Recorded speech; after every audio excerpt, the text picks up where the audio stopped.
how you doing? Charlie Winters here with horse racing and football selections for Saturday, the 25th of October.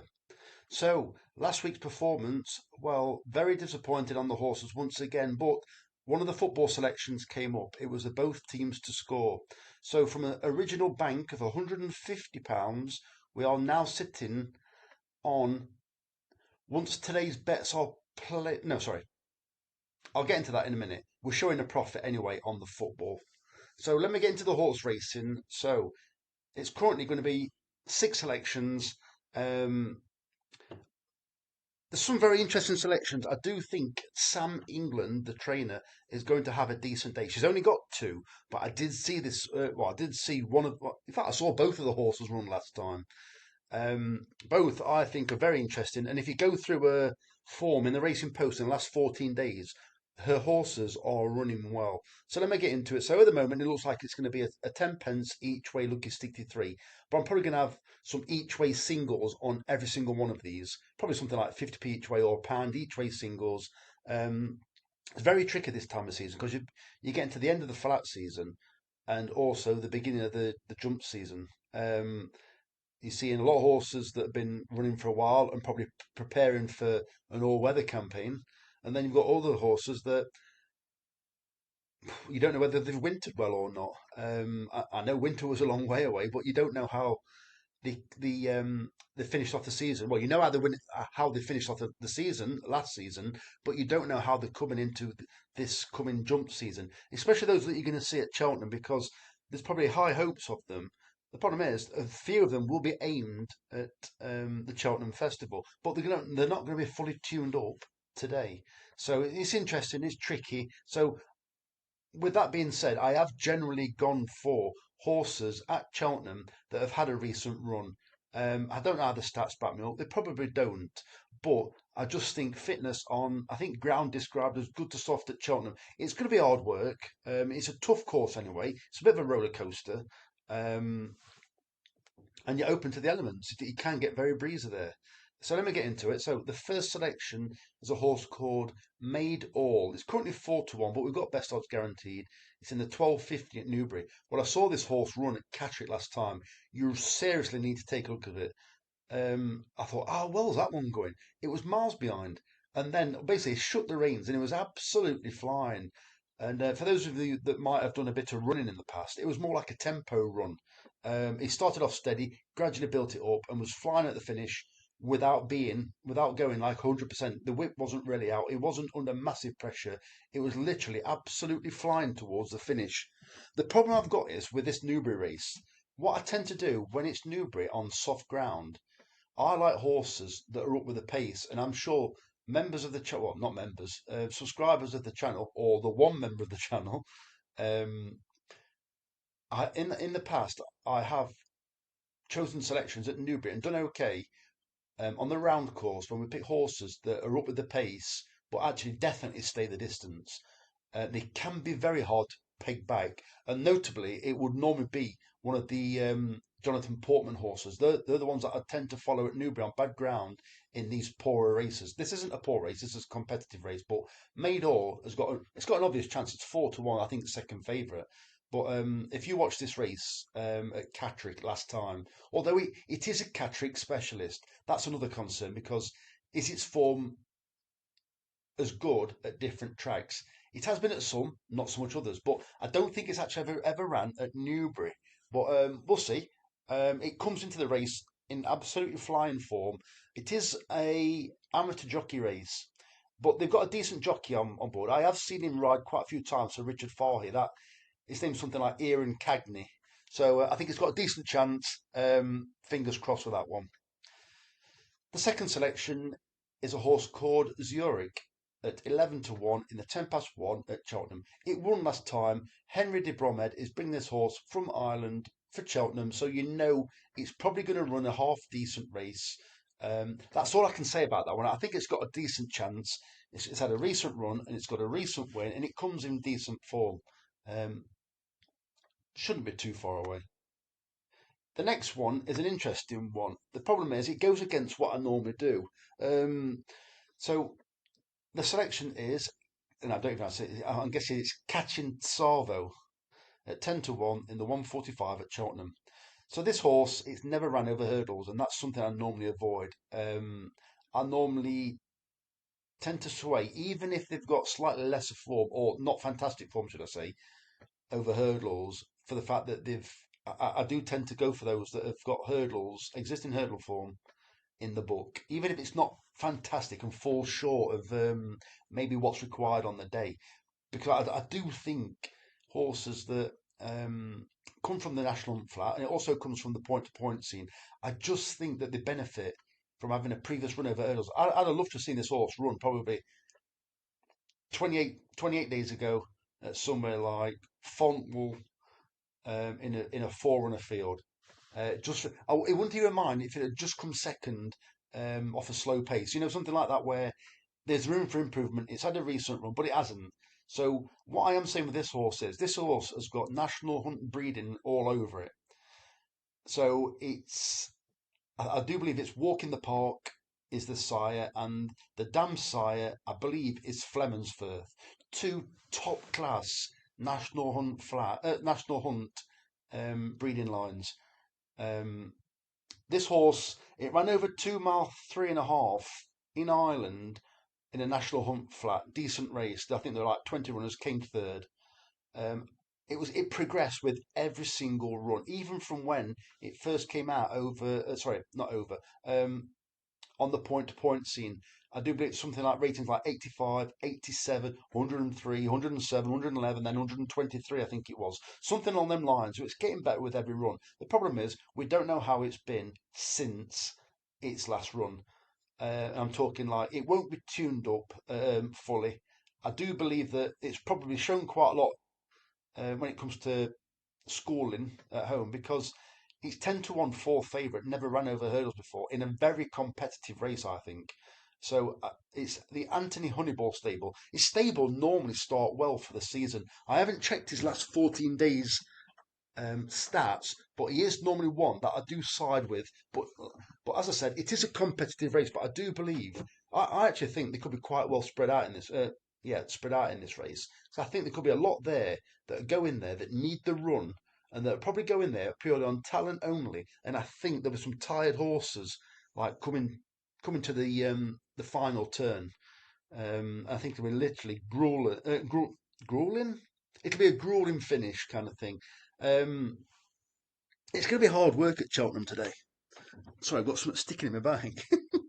Anyway,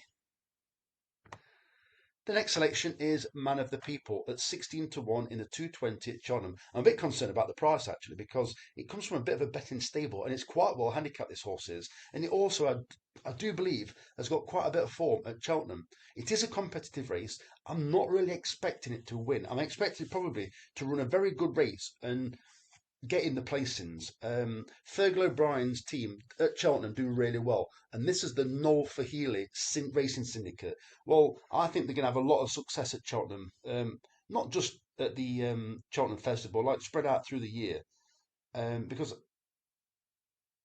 I just think Fergal O'Brien seems to target certain races at Cheltenham, whatever the meeting, and it always seems to be because I know he gets a lot of support off the. Because I think Paddy Brennan. He's got a racing syndicate now, and I do believe they had a winner yesterday. I think. So yeah, this is the Noel Fahili syndicate, and I think this horse has got a decent chance. Probably as a prep race. I know it's early on to probably the Cheltenham Festival in one of the handicaps. So this horse is drifted like a barge, but I tell you what, I really like the look of it. So this horse is a huge dark horse purely on breeding. So this horse, I believe, has been running over trips that are too short for it. Its most recent run was its best by far when it was stepped up in trip, but it's been stepped up in trip much more, about another half a mile. It's a much more competitive race though, and this has drifted like a barge. I think it was 16s or 20s. It's double the price now. So the horse is called Watchful Protector in the 255 at Cheltenham, and they're paying first five. You might get more at Sky Bet.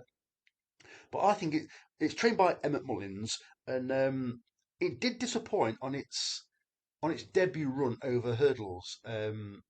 lost ground quite quickly, and that was I think that was over 2 or 2.5 mile, and it ran over 2 mile, 2.5 mile last time, and it ran much better. Came I think second or third in a decent sized field, not one of the normal huge Irish fields, but a decent sized field, and it makes me wonder why aren't they running it in Ireland? Why if it's actually if that last run was I won't say a fluke, but if it was flattered by how well it ran, why is it being brought across or expenses paid for this trip to come and run at Cheltenham? So I find it quite interesting. It's trained, as I said, by Emmett Mullins, 33 to 1. I'd have thought normally if it's got a chance, it'd be a shorter price, but I'll take 33 to 1 because I don't think it's a great race. I think it could fall apart. And like I said, there's 5 places available. I just think 33 to 1 is far too big, especially now when it was 16s. So this final selection is Trilby at 4 to 1 in the 130 at Doncaster. Basically, it ran behind a hot, hot pot last time, one of the Haggises. I believe it was Haydock. It was expected to run the favourite relatively close. The favourite got first run on it. Trilby was finishing powerfully, but was never going to catch it. But it ran a cracking race, and it'll run a cracking race again. It's about time it started winning. It might be worth, if you're interested, probably, which I probably will do, is I'll probably have a couple of quid each way on the Sam England two, which is Trilby and Made All, and also an each way double just on those two, because I think they're the most obvious ones that are probably going to run the race. The rest of them, they've got decent chances. I've just explained why, but it's not something you would double your stakes or anything like that. So let me get into the football. So hang on a second before you go. Here we go. So the total bank starting is £217. So we're staking 20% of that. So it's £43. Ah, it's Velcro. That's what's in my bike. It's 20% of that, so it's £43.40. So these are don't read too much into the names of the bets. Well, for the first bet anyway, it's called the search bet. It's one where I use the SOP that I've already formulated or ChatGPT has with me, and it eliminates certain things. It uses all kind of bonkers things. I'm not going to go through it, but as I said, we started with a bank of 150. It's now £217, so it's showing a profit. So, unlike most of my other bets, it's actually showing a profit. So, the first bet is a £13.56 treble. It's Middlesbrough, Bolton, and Bristol City all to win. These teams must be placed with a bookmaker where they pay out when your team goes 2 goals clear at any point during the match. It could be 2-0, 3-1, whatever. Um, yeah, the next one is a £1 Trixie, and its result and both teams to score. Oh, I don't believe this. I'm gonna have to show you the bet now. It's missed. It's missed all the selections off. So the first one is the Man United match, and it is Man United result and both teams to score. So that's Man United to win the match. Just give me a second. I knew this couldn't. I'm probably going to best off showing you the bets now. So as you can see, give me 1 second. Let me just. I need to minimise this. Crikey, that was good. Right, we've done it. That was easy enough. So what bet was I showing you? So there you go. You can read that. So it's a £1 Trixie, and it's Man United to win and both teams to score, Hull to win and both teams to score, and Barnsley to win and both teams to score. As you can see, the £13.56 treble is Bristol City, Middlesbrough, and Bolton to win. The both teams to score treble. So it's a £7 treble. It's Swansea and Norwich, both teams to score. Derby and QPR, both teams to score. And Peterborough and Blackpool, both teams to score. So the next one, I'm just going to show you one of them. So because it's the same selections twice. So the £12 treble over 2.5 and £6.84 treble over 3.5 goals. So let me click on. So it's the same matches for both bets. So as I said, £12 treble over 2.5 goals. Bromley versus MK Dons, Tranmere versus Chesterfield, and Brentford versus Liverpool. I must say that out of all these weeks when I've been doing it, the the strongest percentage likelihood of it happening has been with the Brentford and Liverpool matches, which is quite interesting. Don't get me wrong; it goes through all kinds of bonkers things. You wouldn't even watch this video if you knew the kind of things that you were looking at. But that's been you watch it. You're best off covering with a nil five on nil as well because yeah. I've showed you all the bets. The other one, like I said, is a £6.84 treble over 3.5 goals, the same matches. So these are all the bets for Saturday, the 25th of October. So if you could do me a favour, we're at 15 minutes now. Please give me a like. You don't need to subscribe. Just give me a like if you will, please. And share the video, which nobody's ever going to do. So I wish you the very best of luck. Charlie Winters, over and out. Cheers, mate.